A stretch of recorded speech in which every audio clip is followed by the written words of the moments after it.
वज़ीर आज़म का नाम जो है वो मेरे हिसाब से फाइनल हो चुका है। अच्छा। अब लोगों को इस पर भी एतराज़ है कि क्या इसहाक डार वज़ीर आज़म बन सकते हैं कि नहीं बन सकते। लोग एतराज़ करेंगे हाँ। कि आप इंटरिम गवर्नमेंट में भी अपना बंदा लेके आ रहे हैं। ये बहुत बड़ा एतराज़ बनता है। ये तो मेरा अगला सवाल था लेकिन कि इंटरिम गवर्नमेंट। लेकिन आपका सवाल तो आएगा, मैं अपनी बात पूरी कर लूँ। लेकिन इसका ये मतलब भी हरगिज़ नहीं है कि आप हर बार की तरह से इम्पोर्ट करें बाहर से बंदा। कभी शौकत अजीज़ चले आ रहे हैं, कभी हफीज़ शेख साहब आके इंटरिम प्राइम मिनिस्टर बन रहे हैं, कहीं मोइन कुरैशी साहब बन रहे हैं। और दूसरी बात ये कि जिनको ये एतराज़ है कि सेनेटर क्यों बन रहा है, तो चलिए ज़रा 2008 में चलते हैं जब सेनेट के चेयरमैन को निगरान वज़ीर आज़म बना दिया गया था, याद है ना। उन्होंने कहा जी आईनी तौर के ऊपर कोई चीज़ रुकावट नहीं है सिवाय इसके कि वो फिर आने वाले इलेक्शन में सूबाई और कौमी असम्बली के उम्मीदवार नहीं हो सकते। अच्छा, उसके ऊपर 2 साल की पाबंदी है। ठीक है। तो लेकिन इसहाक डार हमें अगली गवर्नमेंट में नहीं नजर आएंगे 2 साल नहीं नहीं, ये तो बात ही नहीं है। अब ये पूरी बात नहीं सुनती ना। अब एक तो दूसरी बात उन्होंने ये कही है कि लेकिन मार्च तक तो वो सेनेटर हैं और सेनेटर रहेंगे। अच्छा, ठीक है। मार्च में अगर उनकी हुकूमत जो है फिर दोबारा उनको नॉमिनेट कर देती है या उनको इलेक्शन लड़वाती है सेंटर का, तो कोई बाहर नहीं है। इसलिए कि हर तरफ इसके ऊपर गुफ्तगू हो रही है, चाहे वो पीपल्स पार्टी है, चाहे वो नून लीग है, चाहे वो पीडीएम का इत्तेहाद है। ज़ाहिर है पीटीआई की चूँकि कोई हैसियत नहीं है इस वक्त, इसलिए उस तरफ से तो कोई वाइब्स नहीं आ रही हैं। लेकिन बहरहाल ये एक इशू है। पीपल्स पार्टी और नून लीग के बीच जो इख्तलाफ का तासुर उभर रहा है, जिस तरह कि आज आपने देखा कुंडी साहब ने कल प्रेस कॉन्फ्रेंस की थी, आज कुंडी साहब ने और शेरी रहमान ने इकट्ठे मिलकर प्रेस कॉन्फ्रेंस की और ये कहा है कि जनाब ये नाम तो हमने फाइनल अभी किया ही नहीं है। थोड़ा सा वो कहते हैं ना कि हिस्ट्री से कुछ ना कुछ डिराइव ज़रूर करना चाहिए। चलते हैं चीफ अवामी स्टाफ की नॉमिनेशन और तैनाती के हवाले से।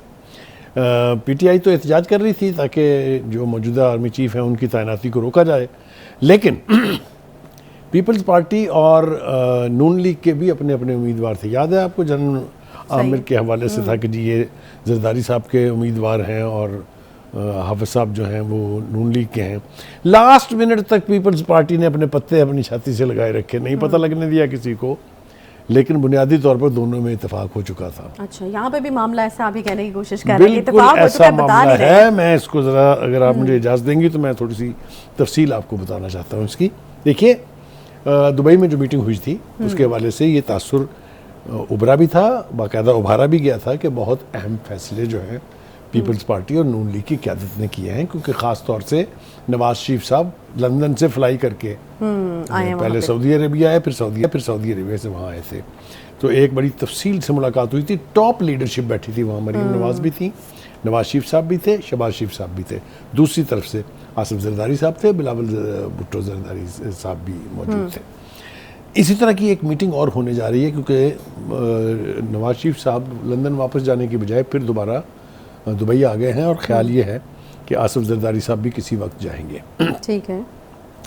तो एक तो यानी मुझे ज़ाती तौर पर अगर मैं सूरत हाल को सही तरीके से जज कर पा रहा हूँ तो मुझे लगता ये है कि इस नाम के ऊपर शायद इत्तफाक हो चुका हुआ है। लेकिन जैसा कि रवायत मैंने आपको बताई पहले भी, तो ये ज़रा थोड़ा सा, लेकिन इसके पस मंज़र में ये भी हो सकता है कि पीपल्स पार्टी को जो अंडरस्टैंडिंग दी गई हो या अंडरटेकिंग दी गई हो, वो चूँकि उस पर अभी अमल नहीं हुआ है, तो लिहाजा उन्होंने थोड़ा सा एक they have taken a step back कि नहीं अभी हमारी तरफ से। वो नहीं क्या है उसकी भी बात कर लेते हैं ना। आपको याद होगा कि पीपल्स पार्टी ने पहले ये मुतालबा किया था नून लीग से कि आप हमारे इन 5 बड़े जो हैं पीपल्स पार्टी के पंजाब में, इनके मुकाबले में अपना कैंडिडेट खड़ा ना करें। सही है। याद है? फिर उसके बाद हमें ये पता चला कि चूँकि जरदारी साहब ने बिलावल को वज़ीर आज़म बनाने की भी बात की है, लिहाजा एक ये मुतालबा आया पीपल्स पार्टी की तरफ से कि पंजाब में आप उन्हें 20 से 25 सीटें जो हैं वो उनको दे दें। ये भी आपने और मैंने रिपोर्ट भी किया था मामला।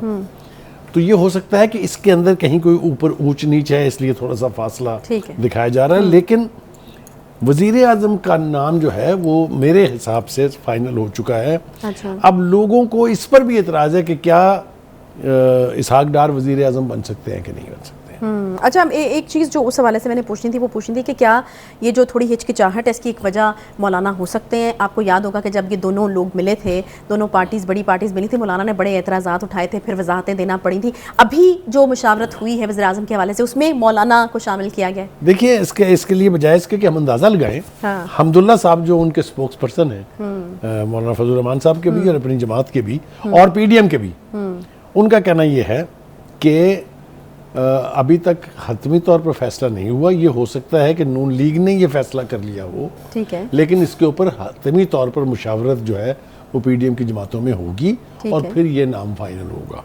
अच्छा, ये बात तय है कि अगर नून लीग की तरफ से किसी का नाम दिया जाता है तो वो अब इसहाक डार ही होंगी, ये तो कम से कम तय हो सकता है। हाँ, मेरे ख्याल से ये तो खुल के कह भी दिया गया है ना। बहुत सारे लोगों ने मतलब इसके ऊपर कमेंट किया है। मुसद्दिक मलिक साहब ने कहा है कि जनाब वो बिल्कुल बन सकते हैं, कोई जो है जो भी जिम्मेदारी उनको दी जाएगी वो उसके अहल है, वो डिलीवर कर सकते हैं। ख्वाजा आसिफ साहब ने अलबत्ता थोड़ी सी मुख्तलिफ बात की है। उन्होंने कहा है कि देखिए वो अहल भी हैं और मुझे बुनियादी तौर पर इस पर कोई एतराज़ भी नहीं है, लेकिन लोग एतराज़ करेंगे कि आप इंटर्म गवर्नमेंट में भी अपना बंदा लेके आ रहे हैं। ये तो बहुत बड़ा एतराज़ बनता है। ये तो मेरा अगला सवाल था। लेकिन आपका सवाल तो आएगा, मैं अपनी बात पूरी कर लूँ। लेकिन इसका ये मतलब भी हरगिज़ नहीं है कि आप हर बार की तरह से इंपोर्ट करें बाहर से बंदा। कभी शौकत अजीज़ चले आ रहे हैं, कभी हफीज़ शेख साहब आके इंटर्म प्राइम मिनिस्टर बन रहे हैं, कहीं मईन कुरैशी साहब बन रहे हैं। और दूसरी बात ये कि जिनको ये एतराज़ है कि सेनेटर क्यों बन रहा है, तो चलिए ज़रा 2008 में चलते हैं जब सेनेट के चेयरमैन को निगरान वज़ीर आज़म बना दिया गया था, याद है ना। तो इसके ऊपर भी कहीं कोई मुखाई साहब, आइडियली तो देखें ना, निगरान हुकूमत की निगरानी में इलेक्शन होना होता है, तो वो आइडियल तो ये सिचुएशन होती है कि वो इस तरह से किसी पार्टी के साथ मंसूब उस तरह से ना हो। लेकिन अब चूंकि एक और चीज़ आ गई हुई है कि सियासतदान ही जो है वो इस मनसब के लिए फैसला पहले हो चुका कि ना कोई सहाफ़ी इंटर्म प्राइम मिनिस्टर होगा, ना कोई जनरल होगा, ना कोई जज होगा। तो फिर सियासतदान का तो ले दे के रह जाते हैं सियासतदान। और सियासतदानों का मैंने प्रेसिडेंट भी आपको बता दिया है कि एक प्रेसिडेंट मौजूद है। दूसरी बात यह है कि यानी इसहाक डार साहब जो हैं उनको एक कॉन्टिन्यूटी का, जो कहते हैं ना, स्ट्रेटजी और पॉलिसीज की कॉन्टिन्यूटी चाहिए होती है। आईएमएफ के साथ डील की है उन्होंने, और आपको पता है कितनी मुश्किल डील थी, उसके ऊपर हम तफसील से बाद में बात भी करेंगे। तो इसलिए अगर इस बैक ऑफ द माइंड ये हो कि आईएमएफ के साथ चूंकि डील करना है आने वाली हुकूमत ने भी, अच्छा, और इंटर्म हुकूमत ने भी, तो क्यों ना एक ऐसे बंदे को लगा दिया जाए। एब्सोल्युटली। और इसके ऊपर मेरे ख्याल से आईएमएफ से भी ये इंदिया उन्हें मिल गया है कि उनको भी कोई एतराज़ नहीं है इसके ऊपर। अब आ जाए जनाब, इसका जो आईनी पहलू है ज़रा उसके ऊपर बात कर लेते हैं। आप थी ना, थोड़ा सा लेट आई थी आप, लेकिन बहरहाल आपके सामने हमने कमर दिलशाद से बात की टेलीफोन के ऊपर कि जनाब ये बताइए क्या कोई कदगन तो नहीं है इनके वज़ीर आज़म बनने में। अच्छा। उन्होंने कहा जी आईनी तौर के ऊपर कोई चीज़ रुकावट नहीं है, सिवाय इसके कि वो फिर आने वाले इलेक्शन में सूबाई और कौमी असम्बली के उम्मीदवार नहीं हो सकते। अच्छा, उसके ऊपर 2 साल की पाबंदी है। ठीक है, तो लेकिन इसहाक डार हमें अगली गवर्नमेंट में नहीं नजर आएंगे 2 साल नहीं, ये तो बात ही नहीं है। अब ये पूरी बात नहीं सुनती ना। अब एक तो दूसरी बात उन्होंने ये कही है कि लेकिन मार्च तक तो वो सेनेटर हैं और सेनेटर रहेंगे। अच्छा, ठीक है। मार्च में अगर उनकी हुकूमत जो है फिर दोबारा उनको नॉमिनेट कर देती है या उनको इलेक्शन लड़वाती है सेंटर का, तो कोई बार नहीं है।